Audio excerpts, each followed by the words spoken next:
Now, I wasn't expecting results as good as this.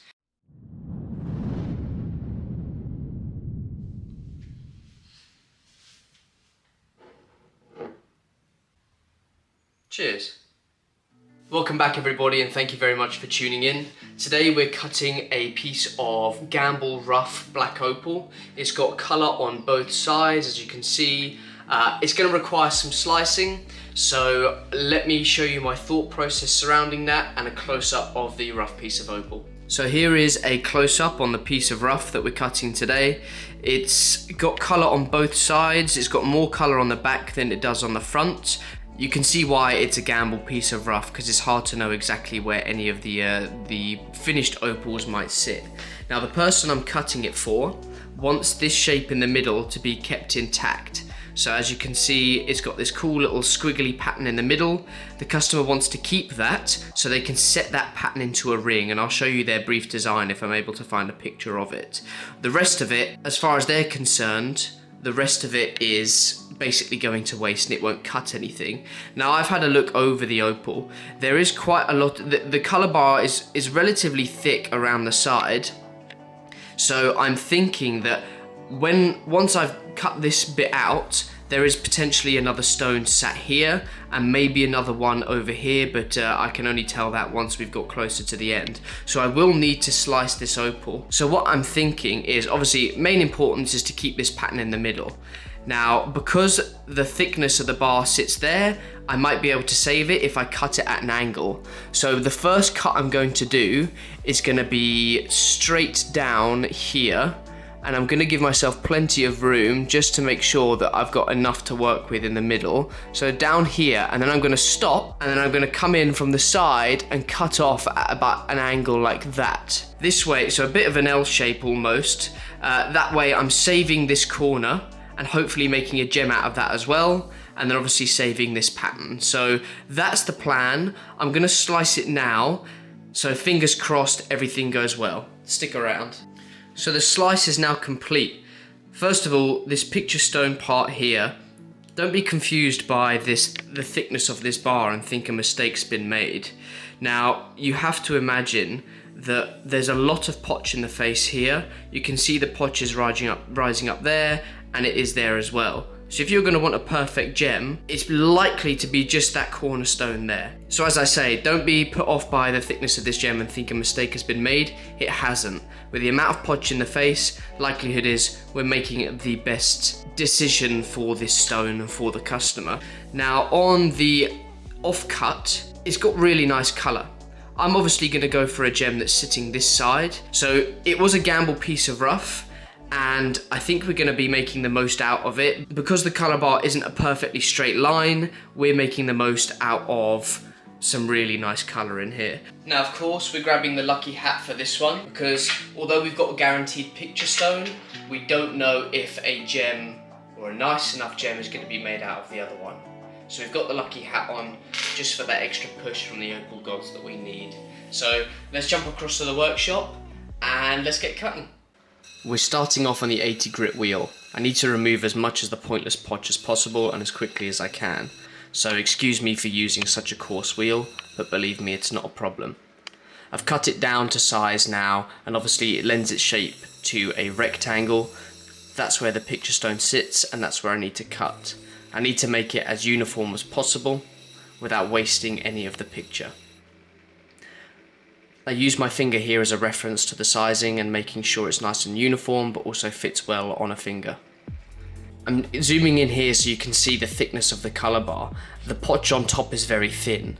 Remember, I'm cutting this for the customer that wants me to keep the picture on top and not make a opal that's got lots of colour in it. That's why I'm not cutting a large opal. Before anyone says I'm wasting anything, I'm doing it for the customer. This is their opal, this is what they want. So sure, I could cut an elongated triangle that has more colour on it, but they want the picture stone, so that's what I'm cutting. Here I am just evening out the back, so obviously it sits nicely in a ring. I'm working a little bit now on the setting edge. I'm being very careful because, as you saw on that zoom in a second ago, the potch is very thin on one side and I don't want to start revealing colour there. I need to keep the jet black potch as a juxtaposition to the blue colour. We're moving on to the offcut now. I'm pointing out here a large pit that eats into the opal. That has to be removed. I can't make an opal that has a large pit in it. It's unstable. Not only that, but it also devalues the stone. So it needs to go. I'm doing a cheeky little cheating tile cut here where it basically brings in 2 little points of the opal to the point where you can then snap it with your fingers because it's so thin. Now I have 2 halves. I'll deal with one now and one in a bit. The aim of the game here is just to make some perfect opals. There is a sand spot in the side, as you can see, and this needs to come out. The question is, how far in does it go? It's also showing in the face of the opal, so it needs to get to the point where you can't see the sand anymore, or it's all gone. And here you can see the opal's getting very small and the sand is still there. So before anyone says I'm wasting opal and it was much larger and now it's much smaller, remember, I'm making a perfect gem. That's the aim of the game. So the sand needs to come out, even if it is at the expense of some colour. And believe me, an opal that's perfect is much better than a larger opal that has sand all in it. Here, I'm moving on to the second half of the offcut. Same again, I need to make a perfect gem. This one also has its problems. It's pitted, it's got sands in it, some little cracks in it, they all need to come out. I'll show you here now the pit that's on this one. It's almost like a shelf, and I can't have an opal that's too thin, so I need to bring that side all the way in to the point where the thickness is all over. So I know I'm going to annoy some people who think that I'm wasting opal here, and I do apologise. As you know, I like to keep opals as large as possible. However, I don't keep them as large as possible if they have inclusions all in the face. It's just not worth it. So here are the 3 opals that I've managed to cut from that large piece of Gamble rough. Obviously, the aim of the game for this was to keep the picture stone there and available. Now, the potch actually eats into it entirely on this side. However, if you look here, it doesn't, and the potch is only just on the surface.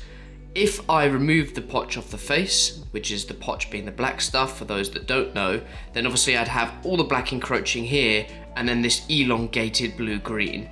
The customer wants me to keep the colour, so I'm going to do that, and I should be able to get a really nice polish without losing this the black outline. Now the other 2 which just came as a complete bonus. This one, personally my favourite, is nice blue-green, really nice play of colour on there. It's just small but mighty. Big fan of that one. On black potch as well, so that's a nice black opal. With this one here, the last of the 3, is double-sided.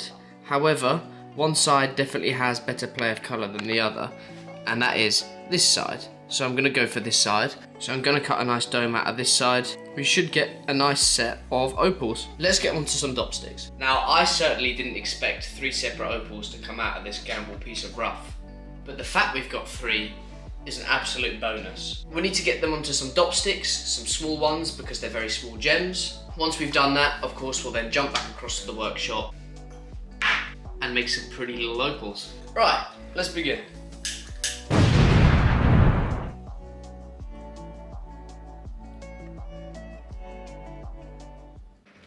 Now that the opals are on their dopsticks, it's a lot easier to control the opal on the wheels, so I can perfect the shape and begin to get a nice cabochon on the maul, and obviously remove the scratches left behind by the 120 grit wheel.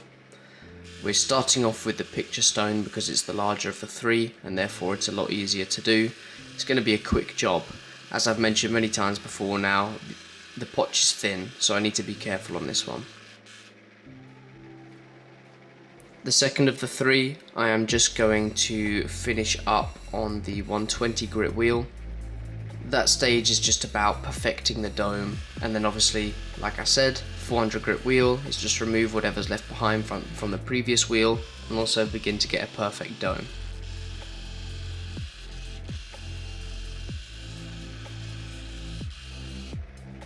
The third opal, same story, getting the shape perfect and then getting a dome. This one has a very flat top, so I can't get a nice rounded top to it. So I can still polish it and have a setting edge, but it can't be as nice and round as the other one.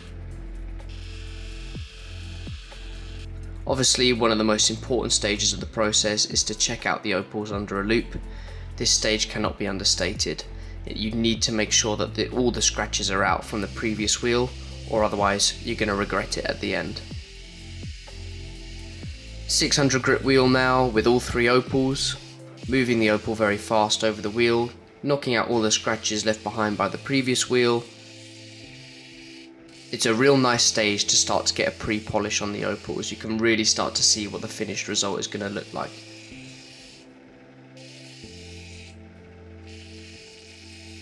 Obviously then moving on to the 1200 and 3000 grit wheels, with the last stage, and arguably one of the most important, being the cerium oxide polish on all 3.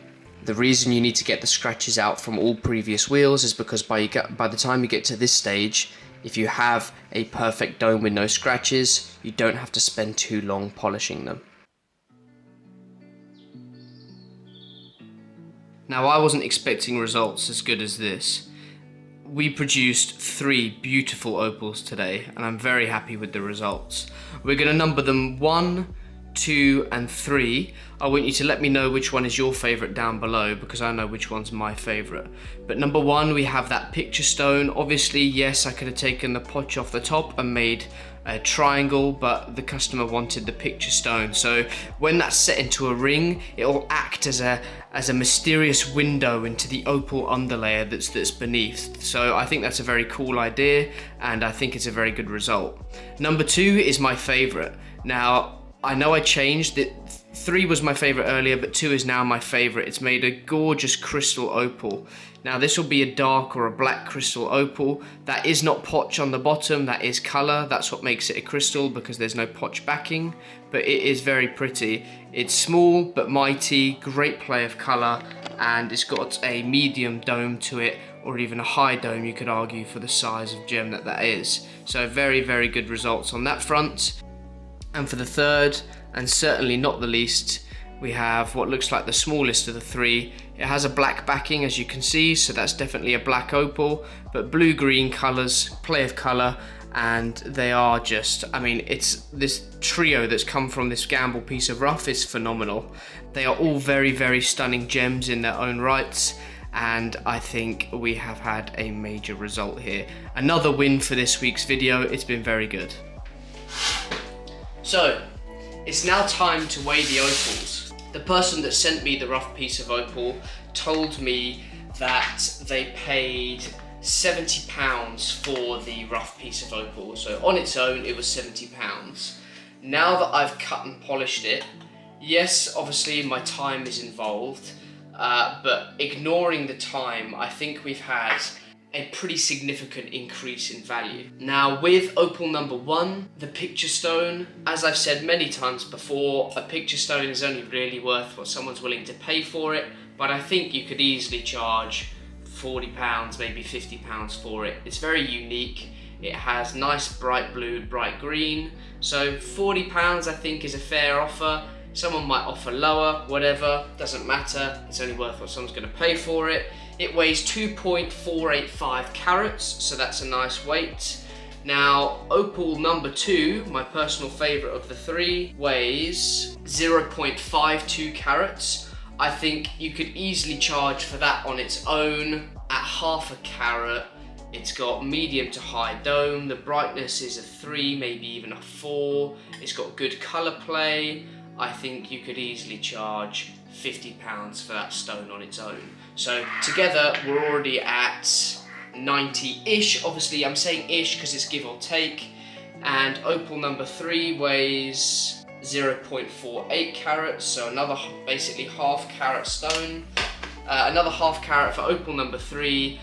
It's got a flat dome, but it's still a brightness of 3. It's got gorgeous greens and blues, but because the dome's flat, the value decreases. Little tip for you there. I think you could charge £30. Again, people need to remember, because when I value things, people tend to have a bit of a nitpick about it. I'm a wholesaler, so my prices are going to be lower than those of people who are selling directly to a consumer. There's loads of different things that go into it, so take my valuations as a pinch of salt. They're pretty accurate, but again, some people might think, oh, I'd pay more, I'd charge more for that, and if that's what you were going to do, then fine, but you get my point. Anyway, so what did I say? 40, 50, that's 90, add another 30 is 120. £70 to 120, £50 increase, give or take, because everyone's going to have their own opinions, but please let me know what you think of the 3 opals down below. I would really like to know your comments. Number 2 was my favourite, but let me know which one's your favourite. I hope you enjoyed today's video, and I hope you enjoyed the result we got. If you did enjoy the video, please like it so it's recommended to more people. Comment what you think down below, and remember to subscribe for weekly opal content. We've had some great videos in the last few weeks, and I appreciate all the support that I'm getting, so thank you very much. So as always, I'll see you in a week's time.